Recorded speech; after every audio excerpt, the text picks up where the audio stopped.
Gently close your eyes.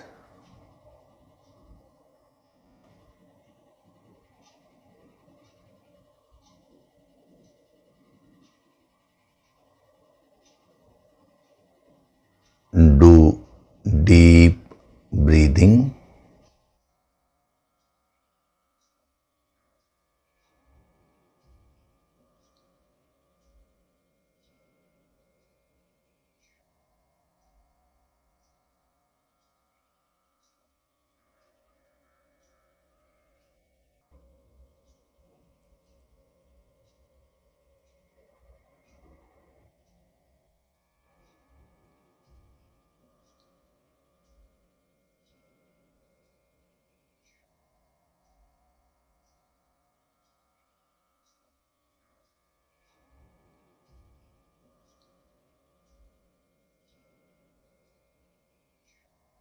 We'll chant Om once together.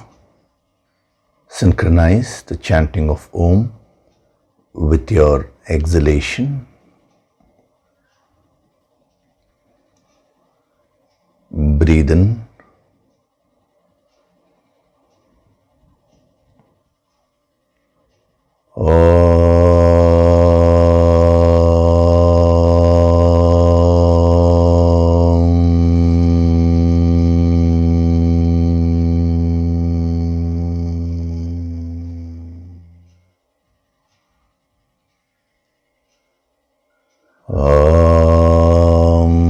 Sahana bhavatu, sahanau bhunaktu, sahaviryam karavavahai, tejasvinavaditamastu ma vidvishavahai.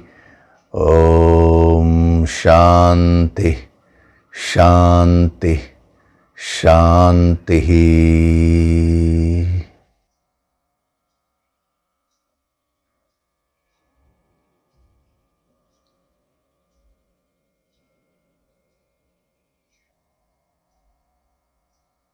Gently open your eyes.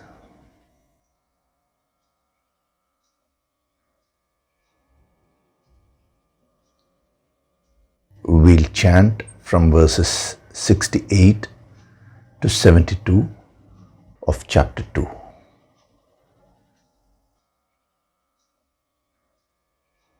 Tasmadhyasya mahabaho, Tasmadhyasya mahabaho, nigrihitani sarvashah, nigrihitani sarvashah, indriyanindriyarthebhyah, indriyanindriyarthebhyah, tasya prajna pratisthita, tasya prajna pratisthita, ya nisha sarvabhutanam, ya nisha sarvabhutanam, tasyam jagati sanyami, tasyam jagarti sanyami, yasyam jagrati bhutani, yasyam jagrati bhutani, sa nisha pashyato muneः, sa nisha pashyato muneः,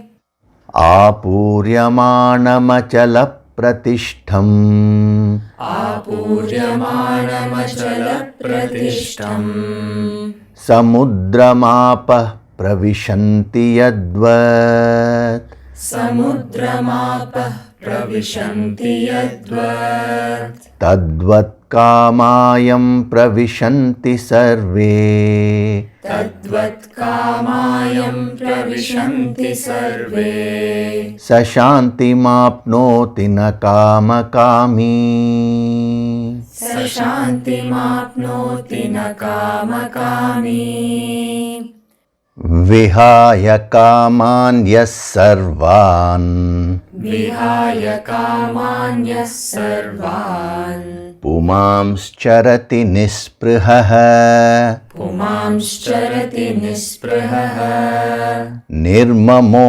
निरहङ्कारः, निर्ममो निरहङ्कारः सशान्तिमधिगच्छति सशान्तिमधिगच्छति एषा ब्राह्मी स्थितिः पार्थ एषा ब्राह्मी स्थितिः पार्थ नैनां प्राप्य विमुह्यति नैनां प्राप्य विमुह्यति स्थित्वा स्यामन्तकालेऽपि स्थित्वा स्यामन्तकालेऽपि ब्रह्मनिर्वाणमृच्छति ब्रह्मनिर्वाणमृच्छति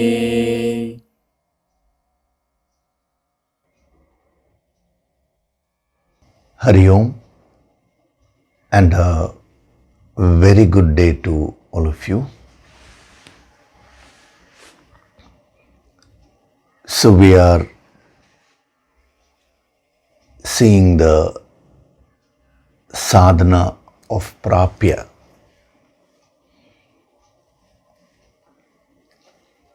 I'm using the word sadhana.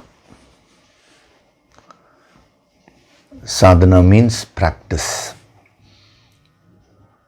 The practice which you take up in order to perfect something. If you want to become well versed in music, you need to do sadhana in music. If you want to master the art of dance, you need to do sadhana in dance. If you want to become a scientist, you need to do sadhana in that field. So whatever it is that you want to get, you want to achieve in life, the secret is in doing the sadhana, that particular practice. Whether it is cricket or whether it is football, whether it is cooking, whether it is business, it doesn't matter what the field is. Every field has its own set of practices for you to master. Now, what will give you that motivation to do the sadhana in that field? It is your goal. If you don't have a goal, then you will not do any sadhana in that field.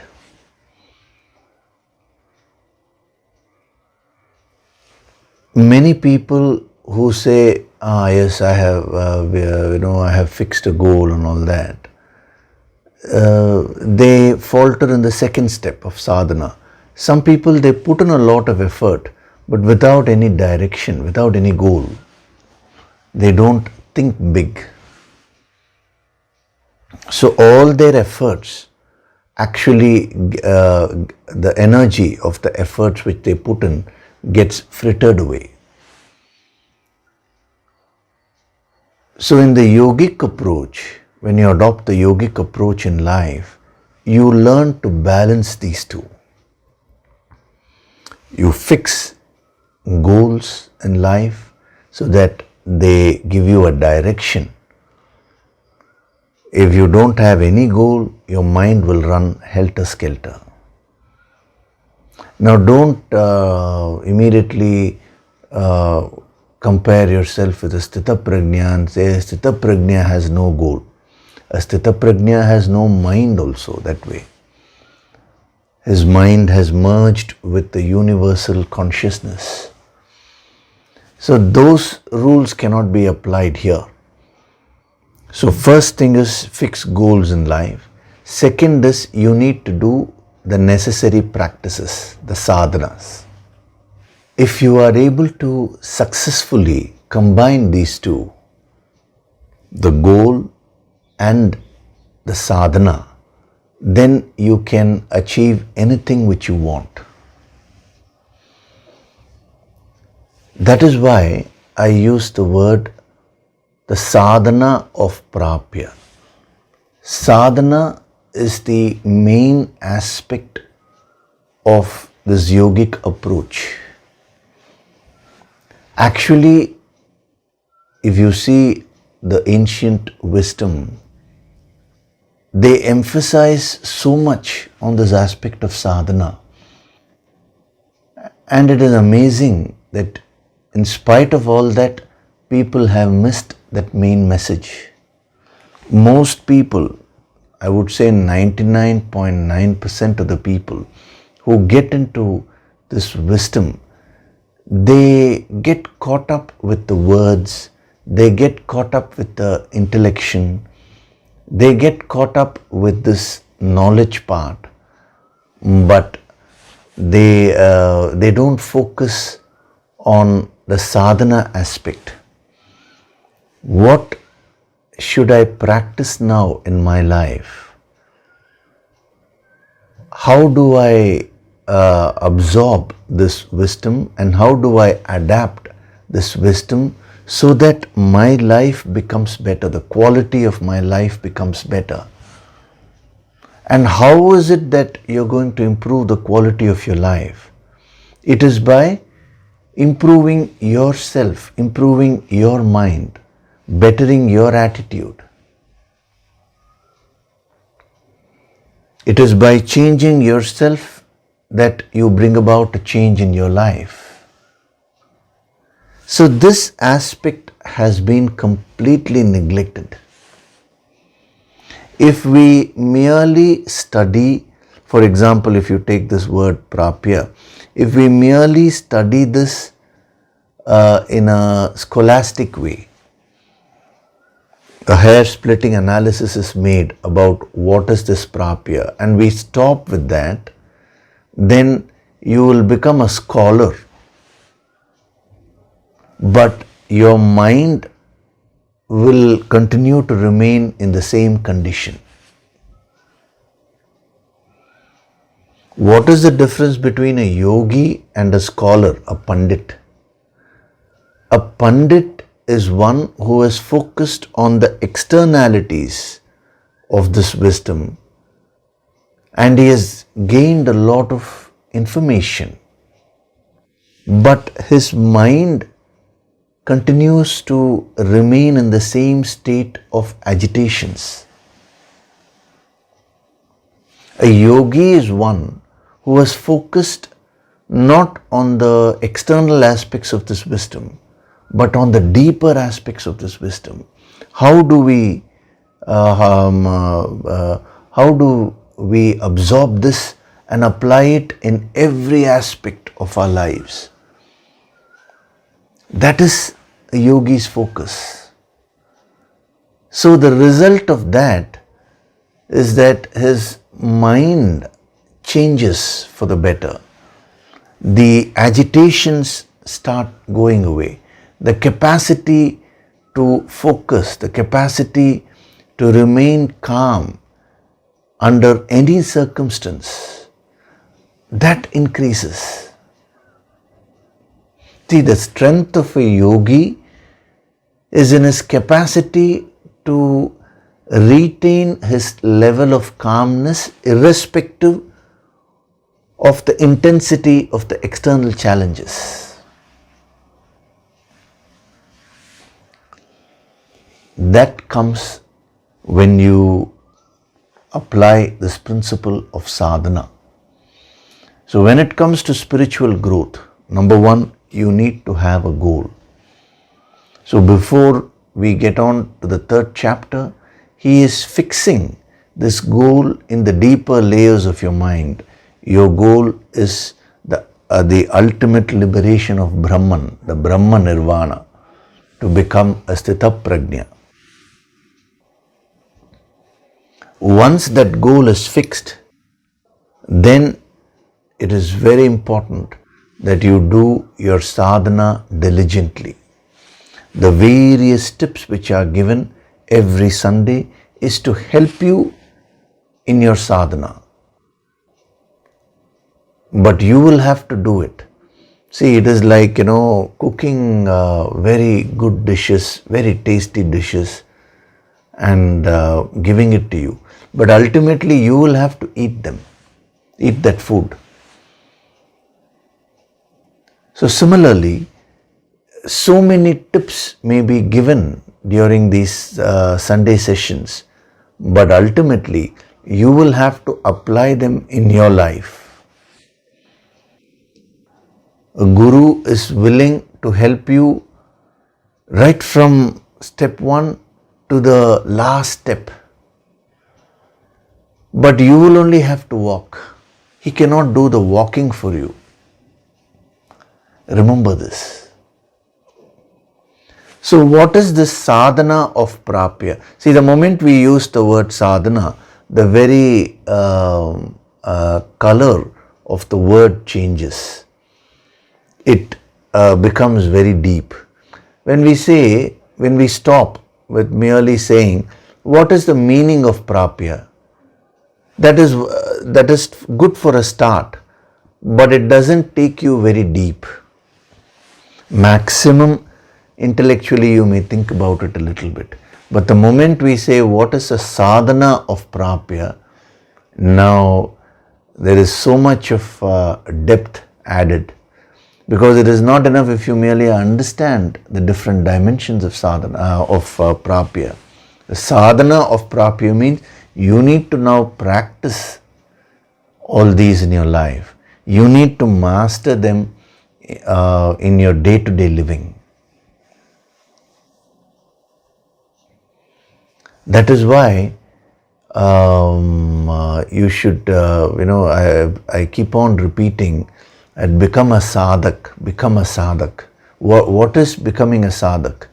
A sadhak is one who absorbs all these principles and masters them practically in life. See, it is a practical mastery which is the key. My request to all the sadhaks is to always use the word sadhana. Don't say, even to your friends or to your relatives or anybody, when you do your yoga sankirtan meditation sadhana, don't tell them, oh, I am doing meditation.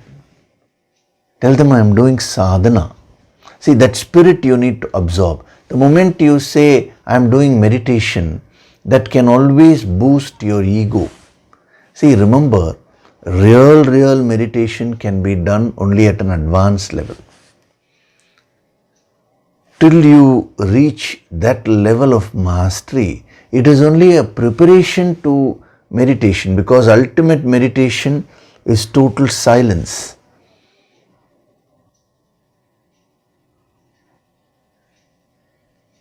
So this is a practice or preparation of meditation as a sadhana which has been given to you. So when you play the yoga sankirtan, for example, and you go into a very deep state, now you should understand it is all because of the higher grace only. See, in our yogic practice, where we never consider ourselves as masters. Whenever we get any experience, deep experience in our spiritual path, we immediately attribute it to the Guru. It is all because of the Guru's grace. So you should start developing that quality right from beginning. We are going to have the Guru POORNIMA sadhana on 17th of July. Now, right from now itself, you should prepare yourself by bringing in this attitude in life. Great masters, great siddhas, they sit and meditate. As a sadhak, you should not think you are meditating. See, the word meditation can give a lot of ego also, because meditation is such a subtle practice. It is the highest practice, I would say. So you should be careful when you're using that word. On one hand, we have great yogis who are meditating. So as a sadhak, supposing a sadhak says, I am meditating, and he is equating himself to those great yogis. So without his knowledge, the ego can come and conquer him. See, the ego is waiting for some hole through which it can enter, So you need to be careful there.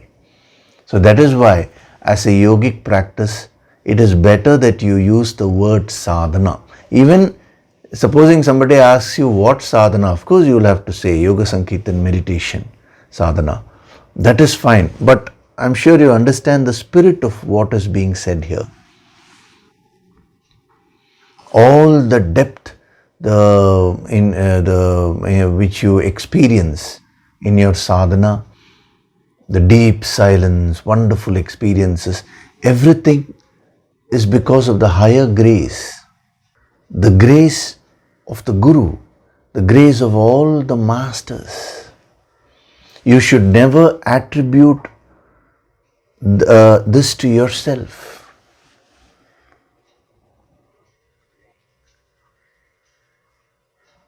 There was a great yogi who was in the Himalayas, and he did a lot of tapas, as a result of which his tejas was very powerful. Tejas means the spiritual brilliance. So anybody who used to go near him used to feel that power, His eyes were very powerful. His overall aura itself, his presence was very overpowering, in a positive way. So many people used to tell him, sir, what tejas you have. And he always used to give a very simple reply to that. He used to say, this is not my tejas. It is the tejas of my Guru which is shining through me. I am only doing my sadhana. He always used to say that. And he was a great master. He was not an ordinary person. So when such great people are so humble, we as sadhaks should ensure that we never ever encourage that ego to come and trade on whatever little sadhana which we may do, little bit of tapas.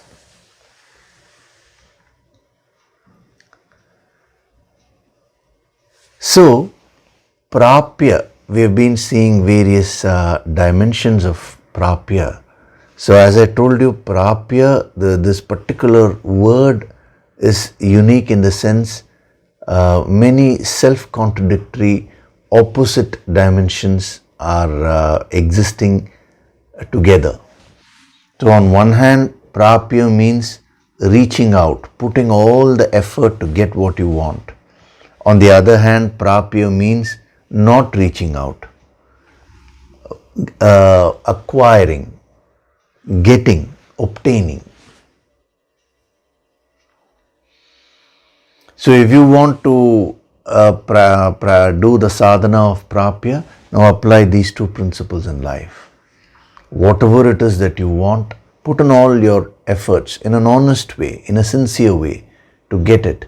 But then understand that there is the supreme infinite reality which takes care of everything. So all your efforts are only finite, limited.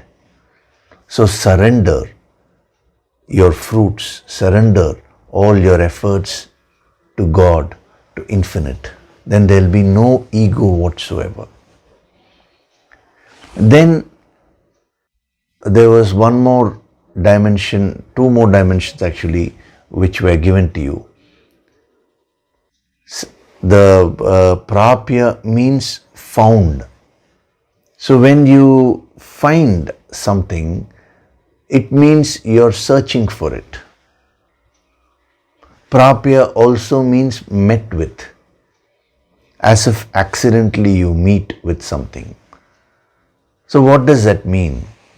Meeting with something means the experience of self-realization is something which happens suddenly, in a flash. You cannot plan and program when that will happen.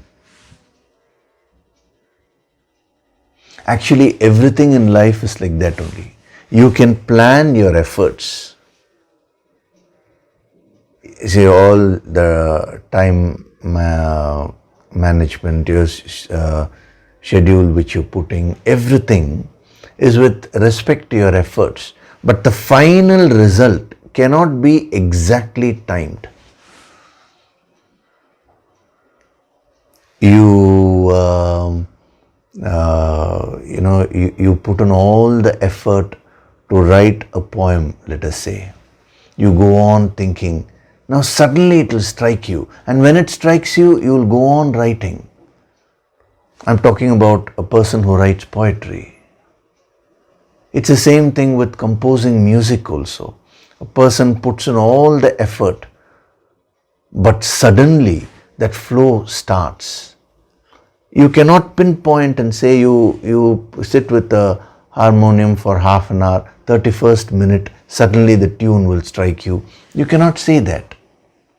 So, when you put in efforts in spirituality, don't become result oriented. Oh, I have done my sadhana for last 1 year. What have I got? The moment your mind starts shifting to that extent, you will start trading on your sadhana. Your duty is just in putting the efforts. Whatever results have to come will come automatically. Not at the time decided by you necessarily, but it is at the time designed or decided by nature, which is what these great masters called as God. That supreme force or energy which is beyond us. So that is a very powerful dimension, met with. So when you understand and absorb that dimension, all the result orientation, the anxiety for results will go away from your mind. See, when you fix a goal, you are having a result in mind. But you should never have an anxiety to achieve that result. Anxiety to achieve something prevents you from achieving it. Because when you get into a state of anxiety, your mind becomes stressed, agitated. Then you cannot act properly.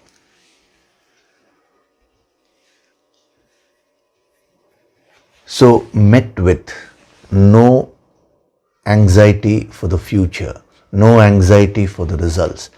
Incidentally, when we get into the third chapter, when he's talking about how to perfect your actions, he will be dealing with this in detail.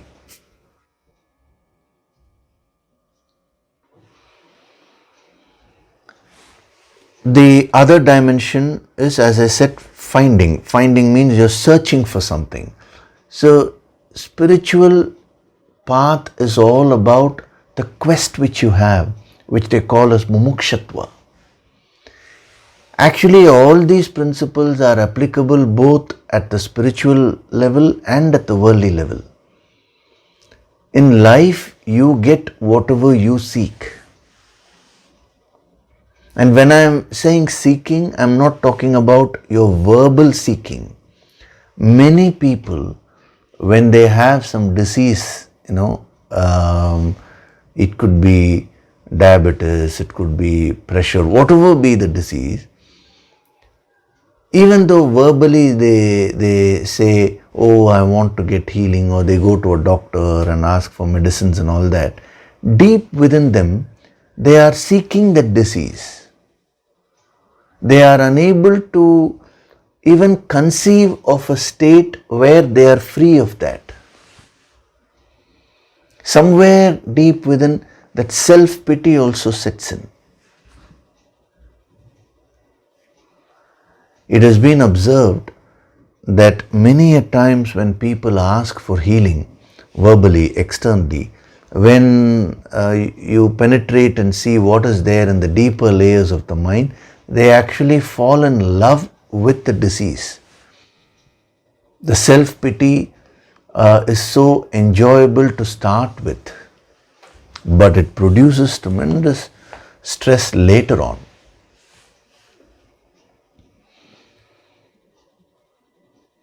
So when we talk of seeking, we are talking of seeking not merely with the conscious mind, but at the subconscious level and at the deeper conscious level.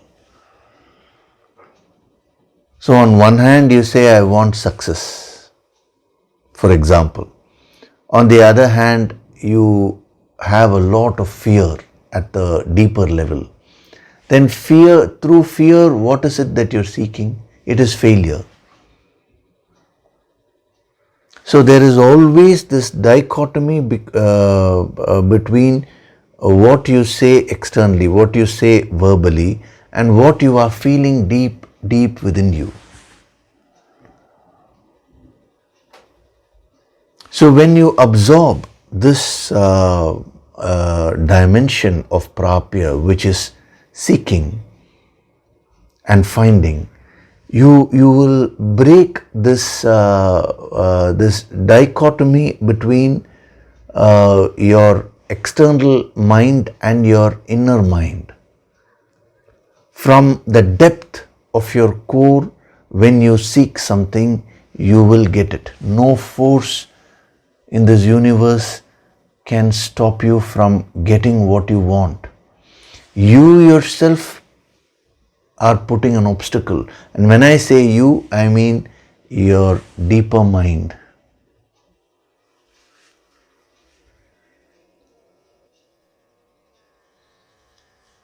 So when it comes to becoming a sthita prajna, it all depends on what you are seeking.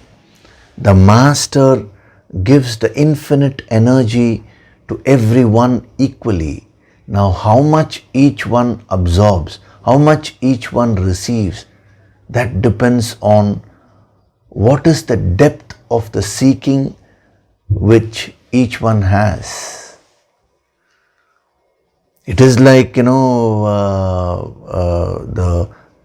nectarine, a liquid of nectar is poured into your vessel. Now, how much you absorb depends on how deep your vessel is, how vast your vessel is. So that is why the masters always say that if you want to, if you want to receive the grace of God, the blessings of the higher, go on expanding your depth, go on expanding your search, your seeking. And the more deep and vast your vessel is, you will be able to get the higher grace. When your vessel becomes infinite, you will get the infinite grace. So when you seek the highest, you will have to get that experience. So never ever blame anyone or anything if you don't get something. If you look at it, at the immediate situation, it may look as if it is because of that person I didn't get this. Now you remove all those concepts and go directly to the root cause. If you're sincerely from the depth of your core, if you are wanting something, let anybody come and try to put an obstacle, but your energy will pulverize all that and you will march towards your goal. No one can stop you. If at all anyone can stop you, it is your own mind.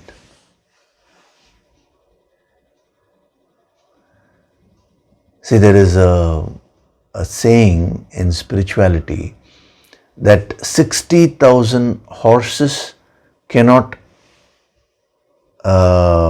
take you to a place, and 60,000 horses cannot take you away from that place. Means, if a person does not want to go somewhere, even 60,000 horses cannot bring him there. But if a person wants to be there, then even 60,000 horses cannot take him away from there. It is all it is all depending on what you are seeking from the depth of your inner personality. That is why if you see, all the masters said it is the seeking which is the fundamental criteria. Seek, you will get it. So we are so used to manipulating. So even when it comes to seeking, we use words and manipulate. So I'm making it very clear, it is not what you ask verbally that matters. It is not your external emotions, superficial emotions or thoughts that matter, but what are you feeling from deep, deep within.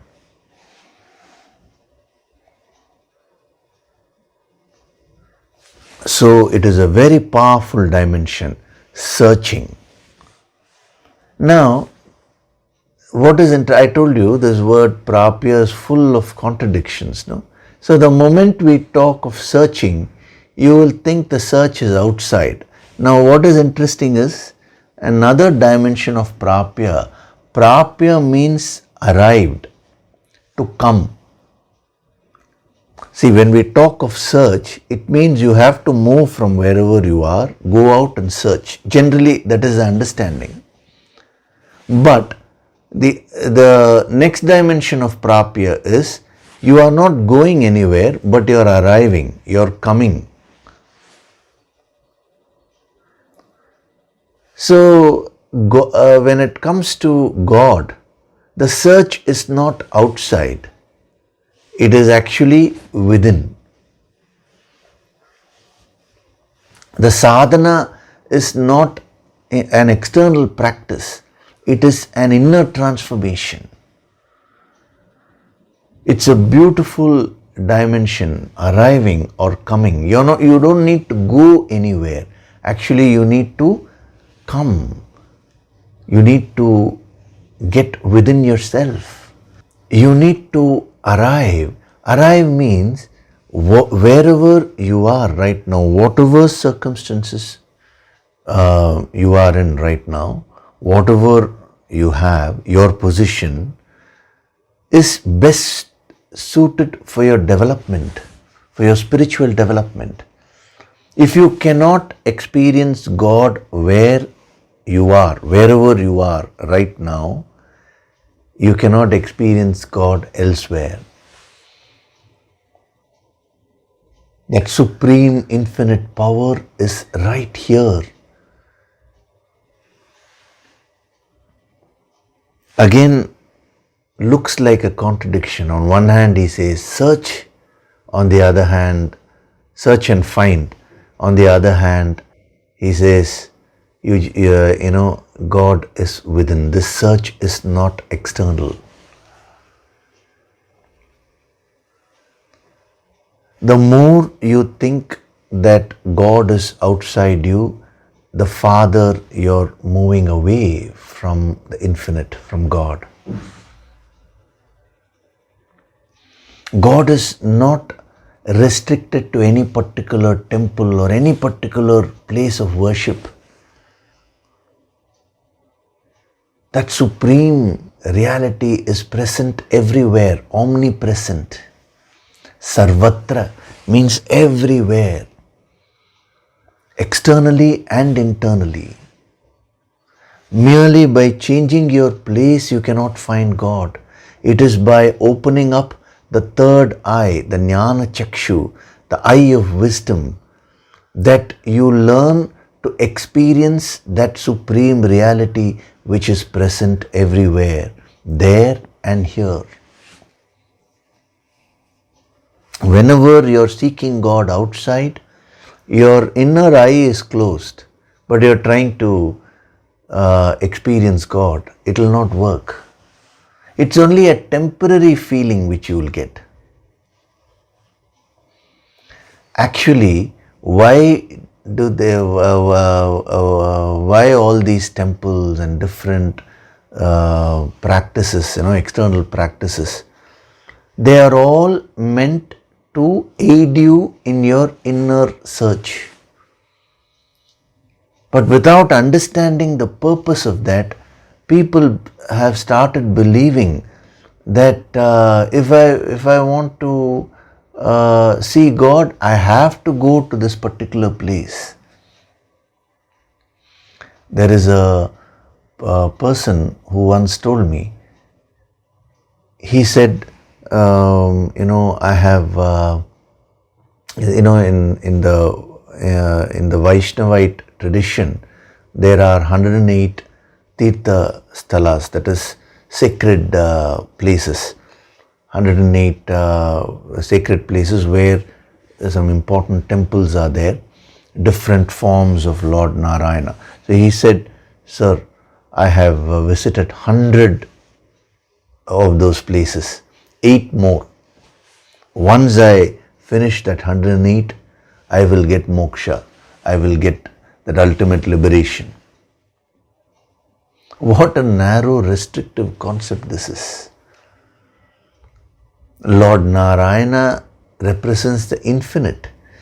See, why they called it Tirtha Stalas, the great masters, it was not in a restrictive way as how it is understood today. See, they created a certain conducive atmosphere there, conducive energy field, where you can do your sadhana and go within easily. But having gone there, if you don't do your sadhana, if you don't use it as an aid to your inner sadhana, then the very exercise of visiting that place is thwarted. Any place of worship is a conducive place. It's like the soil. You can use it to derive a lot of inspiration in order to do your personal sadhana. A person who is already doing the inner sadhana may not require these external props. But if you require this, you can use them. As long as you understand the purpose of what is being done, and if you use it properly, you will grow spiritually. Otherwise, your concept will be very, very restricted.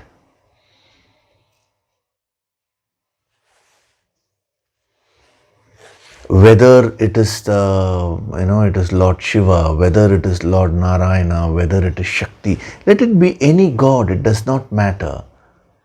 Don't think that the God is restricted only to the temple. See, even at home, you have a puja room. That is a dedicated space which you create so that, psychologically when you go there, you set aside all your other thoughts which are bothering you, and you just think of God there. That doesn't mean God is present only there. God is present in every atom, in every aspect of this universe. So by understanding and absorbing this dimension of arriving, coming, it means God is right within. You don't need to search outside. You become a great tapasvi. All your focus now starts going inward. See, your mind is so used to flowing externally, that is flowing outward. Now this is a practice of making your mind flow inward. It is a very powerful practice. So on one hand, search, seek the infinite. On the other hand, there is nowhere you need to go. Right now, wherever you are, that is the best place for you. Vasishta, sage Vasishta gave this message to Lord Rama. If you see the Yoga Vasishta, it's quite a bulky, voluminous scripture. In that, Rama wants to renounce the world externally and he wants to seek the infinite. So Vasishta tells him, he says, tell me one place which is outside the world. What can you renounce? You can renounce one part of the world and take up another part. Suppose some people tell me, sir, I just want to leave all this and go to the Himalayas. Himalayas is also a part of this world only.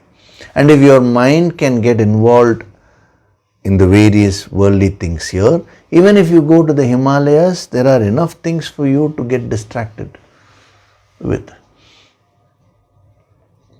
Your mind will again spin a samsara there, the delusion. So the whole thing is in your mind only. This is what Vasishta told Lord Rama. He said it is in developing the third eye, it is in opening up the third eye, the eye of wisdom, that you can experience divinity. By going there, by changing the place, suddenly you cannot experience the infinite. If you are a poor person, whether you are at place A or whether you are at place B, you will continue to be poor only. If you are a rich person, whether you are at place A or whether you are at place B, you will continue to be rich. So if you are spiritual, whether you are at A or B, it does not matter. You will continue to be spiritual. But if you are not spiritual, if you are seeking, if your concept is that God is outside and you are seeking, whether you are here or whether you are in the temple or whether you are in your puja room, you will see everything as worldly. I know many people who see temples as mere architectural constructions. Yes, of course, they are marvels of architecture, there is no doubt about that.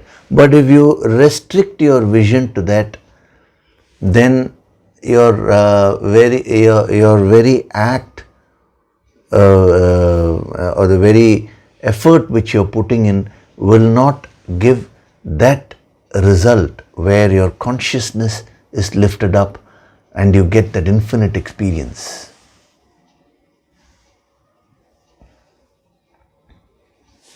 So on one hand, prapya means seeking. On the other hand, it means there is nothing to actually search. It is already there within you. A contradiction. So do all the sadhana. Seek God. But also have this in the background that there is nothing outside you. That supreme infinite power is right there within you. So the effort is in realizing that by opening up the third eye, the jnana chakshu, the eye of wisdom.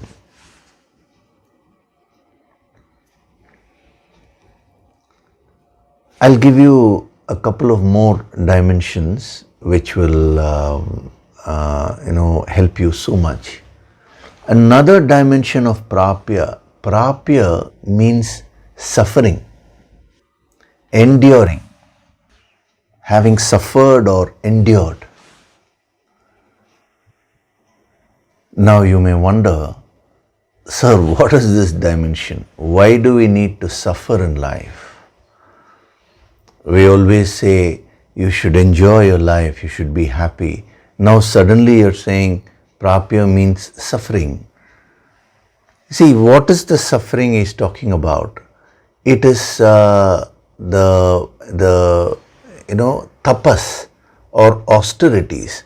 See, whenever you want to get something in life, you should always be prepared to make the necessary sacrifices in order to get that. The problem today is people don't want to sacrifice anything, but they want the best of the best. It is not possible. Life is full of sacrifices. The more you learn to sacrifice, the more you will get. Even if you take a simple thing like a relationship, now when you don't sacrifice anything, and if you're all the time just demanding, what is there in it for me? What you have to do for me? If that alone is your focus, now that relationship will break. A relationship is based on give and take. That giving part is where you sacrifice your personal interests. So when it comes to the ultimate goal of self-realization, you should have so much of strength to be able to endure any difficulty in life. See, suffering here means the capacity to endure any difficulty, to put up with difficulty in a cheerful way. There is a beautiful Sanskrit word for that. It is called titiksha. Titiksha means the capacity to suffer with a smile, to go through the difficulties of life in a cheerful way. See, life is full of challenges. You cannot escape from those challenges. After the COVID situation came, now everyone is talking only about the COVID. But before COVID, something else was there. The market is under recession. So see, if you see, let us take for example the last 10 years. Every day something or other, some challenge or other would have kept on coming. That is how life is structured. A yogi is one who does not consider the suffering as a suffering, but he considers it as tapas. Even if you want to develop spiritually, you have to get up early in the morning, do the yoga sankirtan sadhana. Now there is an inherent sacrifice involved there. If you want to wake up early in the morning, you will have to sacrifice your laziness. No, I don't want to sacrifice anything, but whatever the effects of yoga sankirtan are, I want all that. How is that possible? You tell me. So whenever you want to achieve something in life, you should develop this capacity to say no to the immediate pleasures. You take any person in any field who is an achiever. For the sake of long-term achievement, they would have sacrificed many small pleasures willingly. It's not that somebody comes and tells them you need to do that. They take upon this what we call as tapas or austerity willingly, and that is how they become achievers in life. So whenever you have a long-term vision, a long-term goal, you get this capacity to do austerities. Austerities doesn't mean you have to stand upside down under a tree and all that. Some people have strange notions. They think austerities mean now you have to go to the forest and sit. It's not that. Actually living in the world with all the challenges is a greater austerity than leaving all this and going and sitting in a forest, if you really think about it. So austerity or tapas means the willingness or capacity to sacrifice your short-term pleasures when they clash with your long-term goal. When there is no clash, there is no issue. A student is, studying. Let us say there is a public exam is on the next day. Now, the previous day, there is an important cricket match or football match. Now, when there is no exam, nothing, if he wants to enjoy the football match, what is wrong? He can watch that. But he is supposed to study. Tomorrow there is an important exam. Now there is a clash. He says, if you want to get the higher, now practice prapya there. Go through that. We can see, actually it is not suffering. It is going through that austerity, that willingness to sacrifice the immediate pleasure when it clashes with the long-term goal. This is something which you need to develop in life. See, today people don't want to put in any effort. They don't want to go through any pain, but they want the best results. If you want to be healthy, there are certain rules which you need to follow. In the Kaya Tattva, the 22-day course, the ancient secrets of health, I have, for 22 sessions, I have explained all that. Now, if you practice all that, you will be healthy. What is the price which you're willing to pay in order to get something? That is the question. Nothing in life comes free. You will have to pay a price. You will have to repay in some way. In certain cases, you will have to pay in terms of money. In certain cases, you will have to pay in terms of time and effort. But our mind wants everything free. So a yogi is one who never who never expects things free in life. He always thinks in terms of what should I contribute, what is the tapas or austerity which I need to do in order to get this. If you want wealth, certain amount of austerity has to be done. If you want to become rich externally, that is from a wealth point of view, you need to do certain austerities. Austerities means, see, you need to curtail your expenses.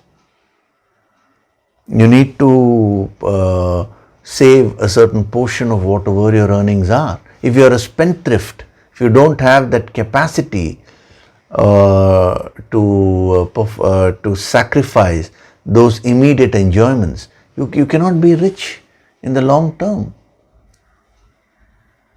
So with respect to external wealth itself, it is applicable.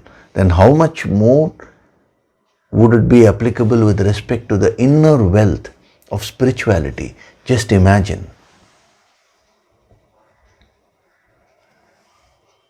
So many people say, they just hear a little bit of Yoga Sankirtan here and there, and then they say, sir, it's so difficult to control the mind. There are great yogis who have dedicated their entire lives towards mind mastery. Just by doing a few practices, now you're saying it is difficult. I've received a mail where a person, very sincerely only, he has asked, sir, I've been doing Yoga Sankirtan sadhana for 1 month. I'm still finding my mind running here and there. That is result-orientedness. So you should develop this capacity to sacrifice your immediate pleasures when they clash with your long-term vision or long-term goal. Remember this. This dimension of prapya should not be unintelligently practiced. He is not saying now keep on suffering in life unnecessarily. Some people go to the other extreme. They think spirituality means you have to torture yourself. It is not that. Tapas, when done properly, is so enjoyable. It's so pleasurable. Like how a person goes to the gym and he wants to become a, let us say, a weightlifter. Now, during the practices, he is comfortable lifting a certain amount of weight, let us say. Then the trainer increases the weight. Now, when he does that, there is a certain amount of pain which he experiences, his muscles pain. But he doesn't give up. That is the austerity. If you can look at it as suffering, but the person willingly goes through that pain because he knows that the effect of that would be he can become a weightlifter, which is his goal. So willingly going through that pain in order to achieve something in the long run, in order to make your vision into reality, that is prapya. That is this dimension of prapya.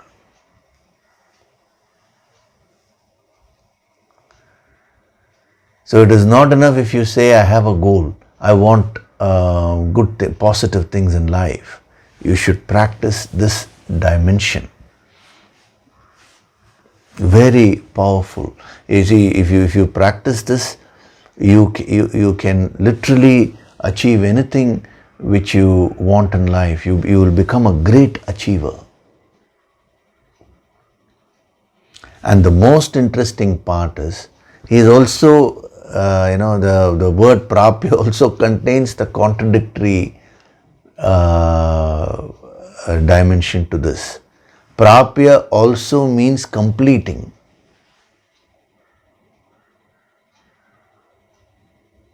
Completing something.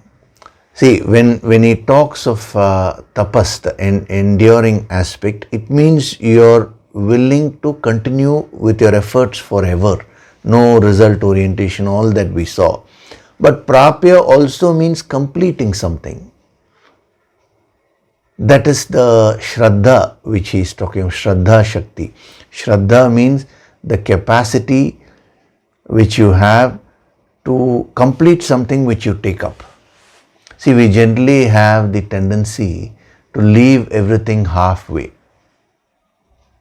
No, you go on putting the efforts till you complete it, means till you achieve the goal. So generally, you will be able to complete something only when you enjoy. So on one hand, he says suffer, means do the austerity. On the other hand, he says now keep on doing it till you complete. So there is a subtle meaning there. Even though they look like contradictions, it is not a contradiction. It means, as I told you, you enjoy your very effort. That suffering looks like a suffering from outside, but for the person who is fired up with the higher ideal, higher goal in life, it is no longer suffering.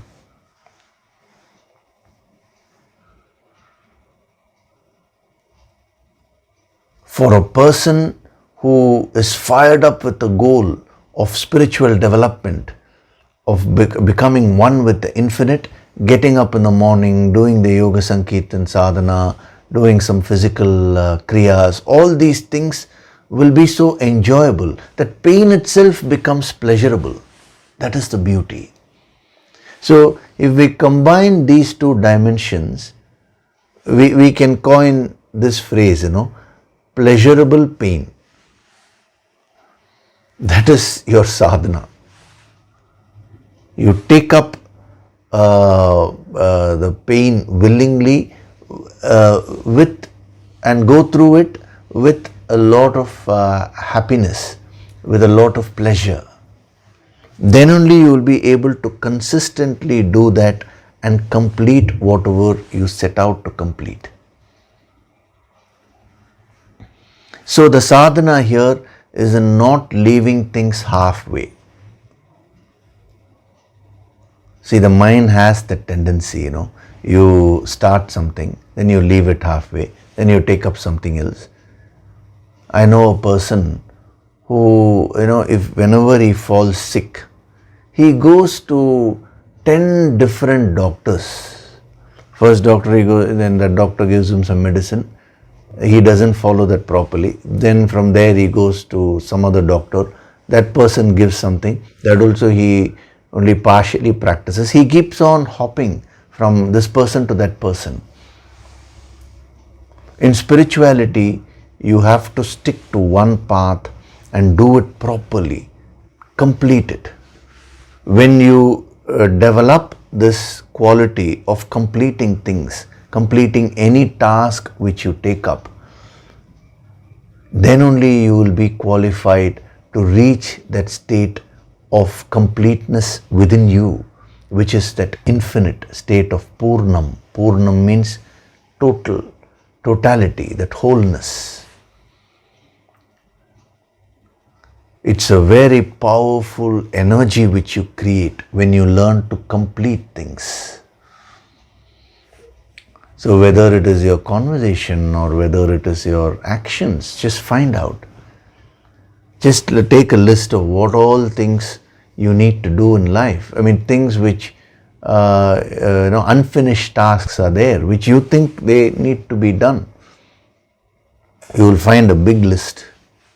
Start doing them one by one. It may be cleaning up your desk, your clothes are torn, you may need to buy new clothes, whatever it is. The tendency to postpone and keep things in an incomplete way, that is not good from a spiritual point of view, because you will have the same tendency when it comes to the inner sadhana also. If you want to complete this journey and become one with the infinite, you start first practicing this externally. It's a very beautiful sadhana. So if you practice all these, I've given you 6 to 7 dimensions. Number 1, prapya means putting all the efforts, reaching out to your goal. Number 2, it means surrendering your efforts and the fruits to the higher. Don't develop any ego over it. Getting the object, attracting it. Number 3, prapya means searching without being result oriented. And that search is not outside, it is right here within you. Then prapya means suffering. Suffering means tapas, that austerity.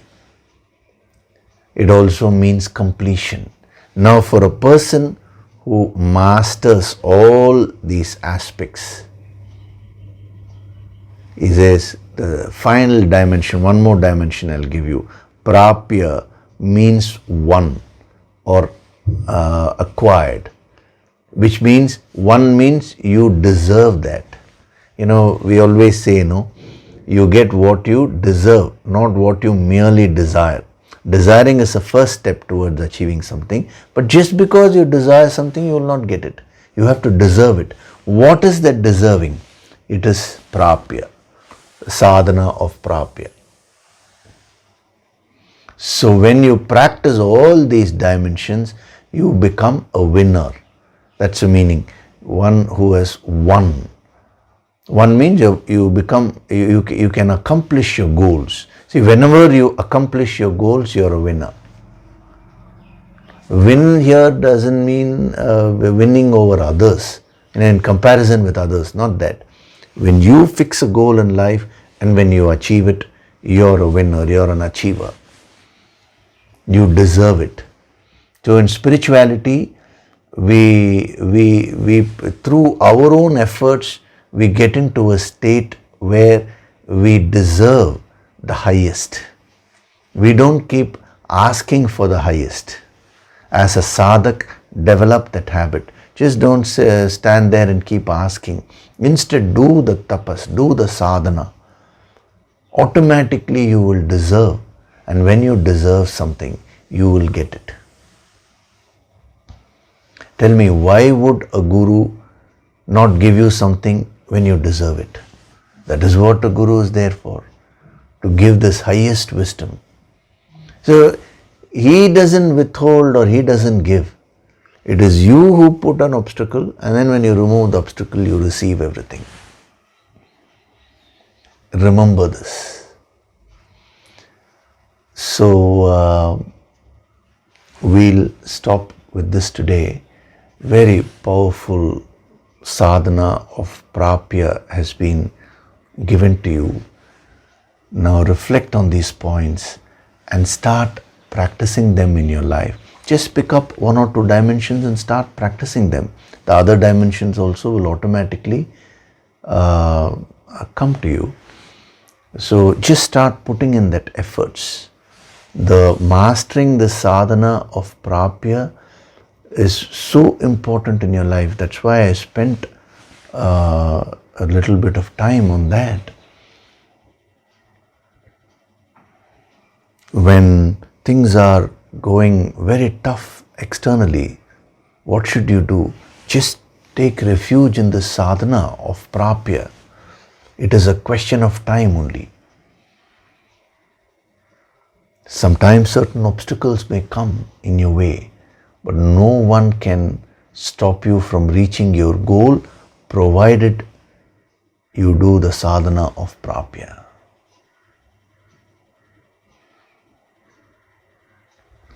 Okay, so before we go do the meditation, I'll just take up a question. Actually, this is not a question. One of our sadhaks, Chandrasekhar Kalaivani Ashok, she has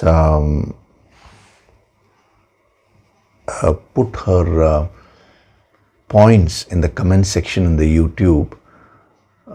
Many people, many sadhaks have been putting your points, and whenever I get time, I look at those and give a lot of healing, because whenever you put in that extra effort, now you deserve that extra healing also. It is a question of deserving. So if you want something, you need to put that efforts. So I've been finding a lot of people writing their points, reflecting and then writing. Some people write what inspired them. Some people, offer their gratitude. They are all wonderful expressions. So many a times, sometimes, there is a point which I want to mention here regarding what she has mentioned, which will be useful to everyone. But sometimes, it may be taken up like this in a session. But that many a times, as the healing is being given, you will find a kind of a refinement coming in when you start expressing. The refinement of the mind. It means you're receiving the higher grace beautifully. I've been following many people, how they used to present 1 year back, now how they are doing. A lot of differences there. Tremendous progress. So, what has been mentioned here is, thank you so much for today's session, and many points have been mentioned.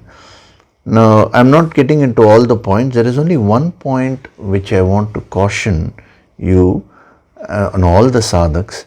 That is, what you have written is, thank you so much, Yogishri.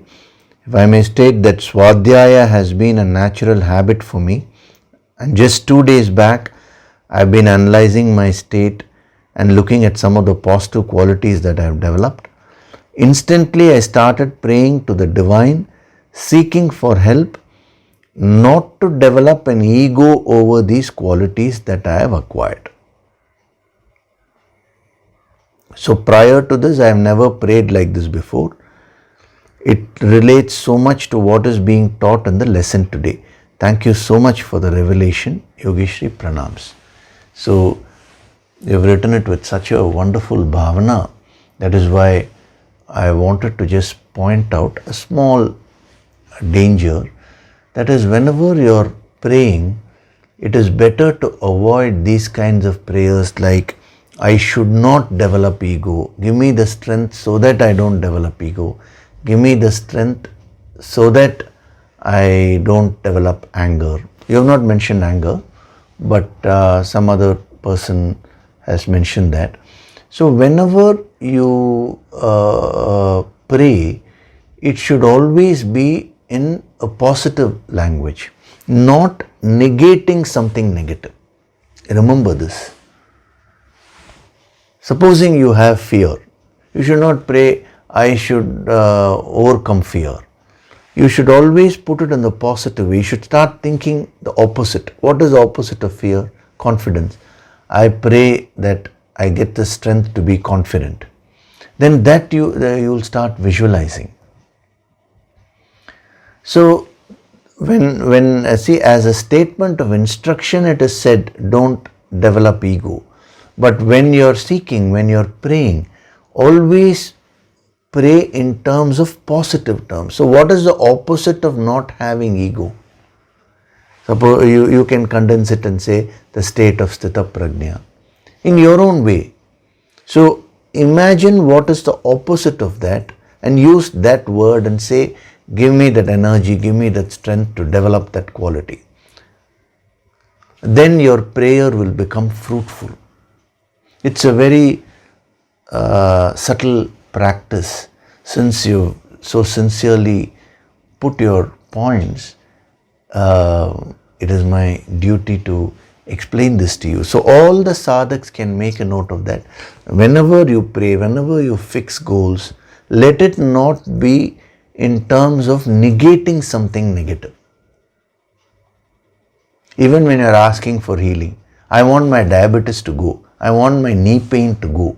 It's not merely verbally saying, you're feeling it deep within. So when you say, I want my knee pain to go, your focus will be on the pain, on the knee pain only, not on it going away. You will not be able to visualize that.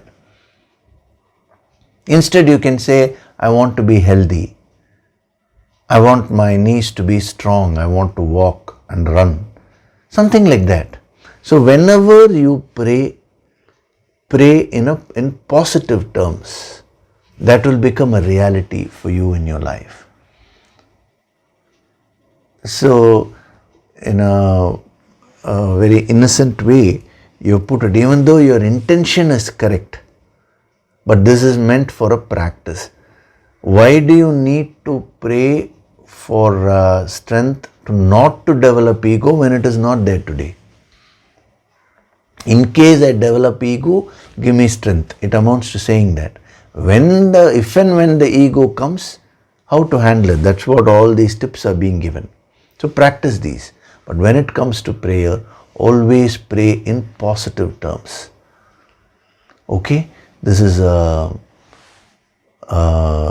small practice which all of you should make a note of if you want to develop spiritually. Okay?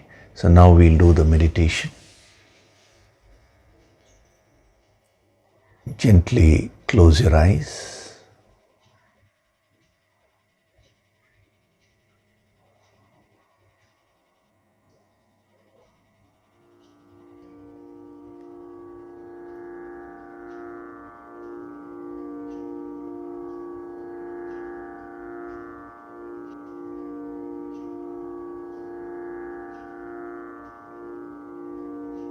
Do deep breathing.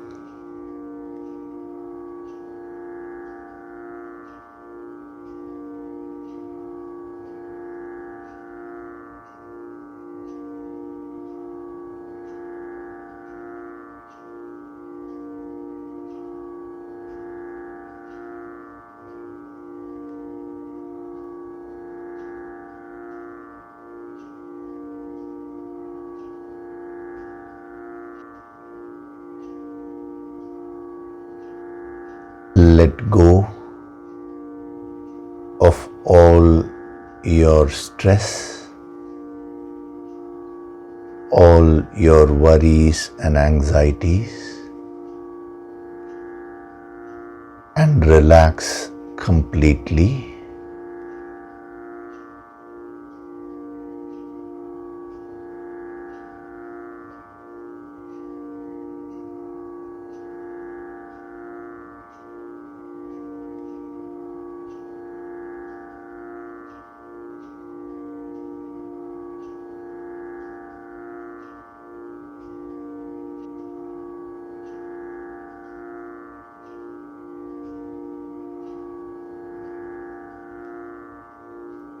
Feel the divine vibrations.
I'm going deeper and deeper into myself.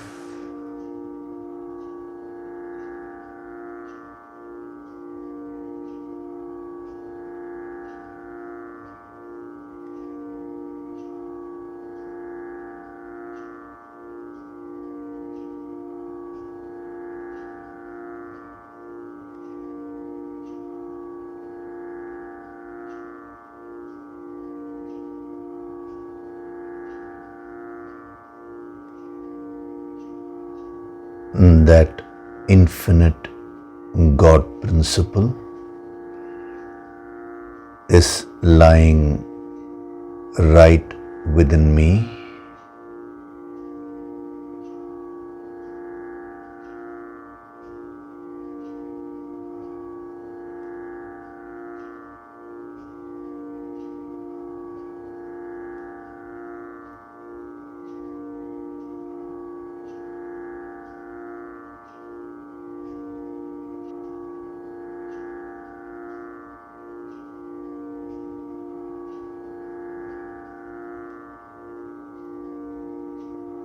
There is nothing for me to seek externally.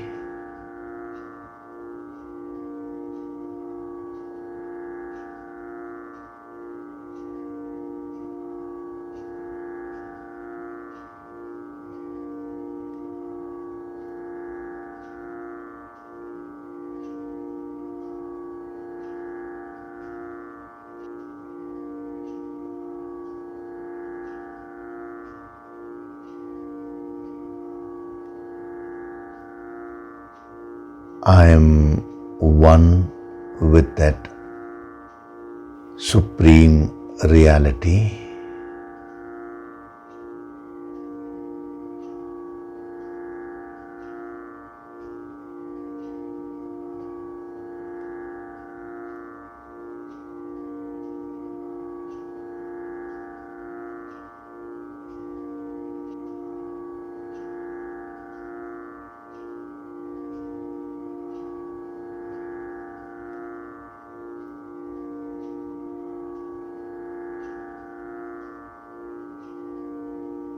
From this moment onwards, I choose to do the sadhana of prapya.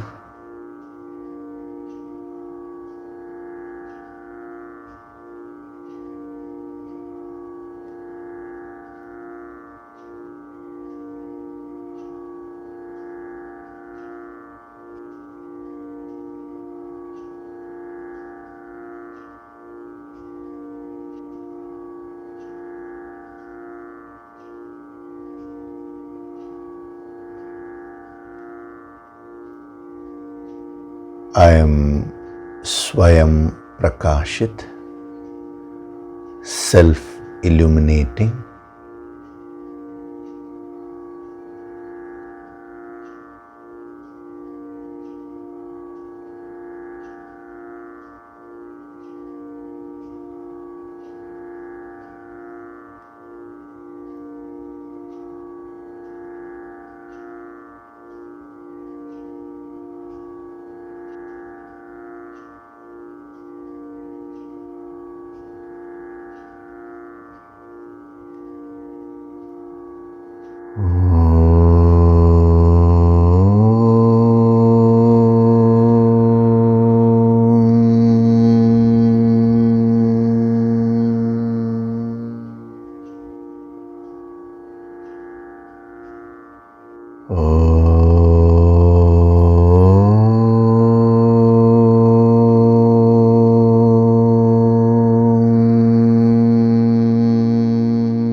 Offer your gratitude to God Supreme.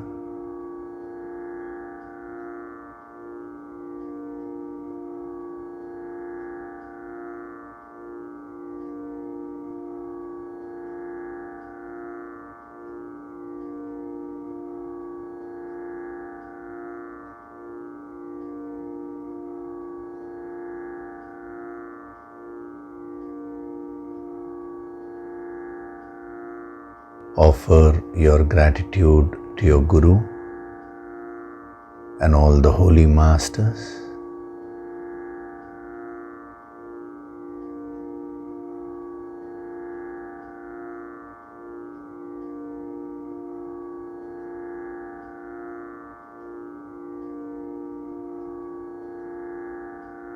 Slowly come back.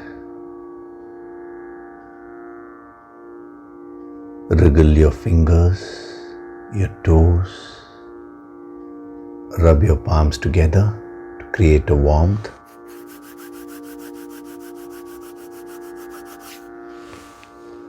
Cup your eyes with your palms.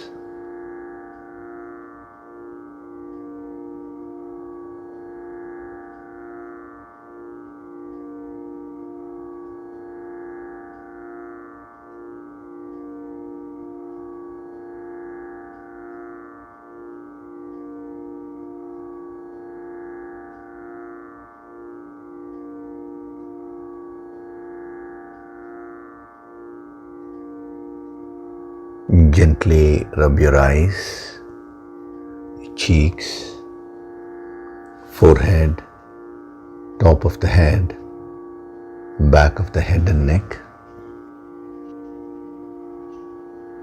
Slowly open your eyes.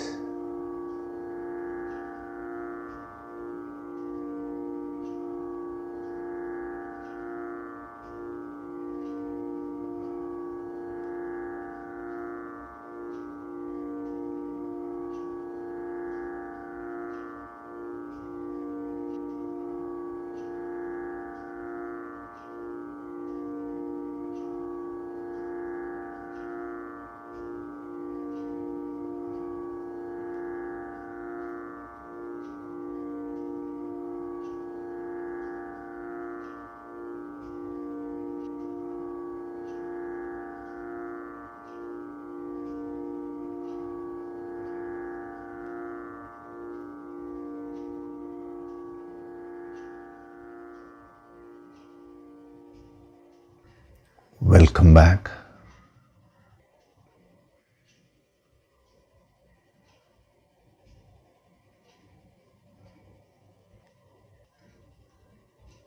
It's a very deep process.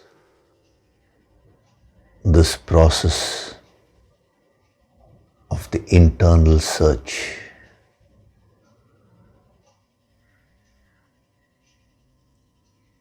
once you get into that process, you'll start enjoying it so much.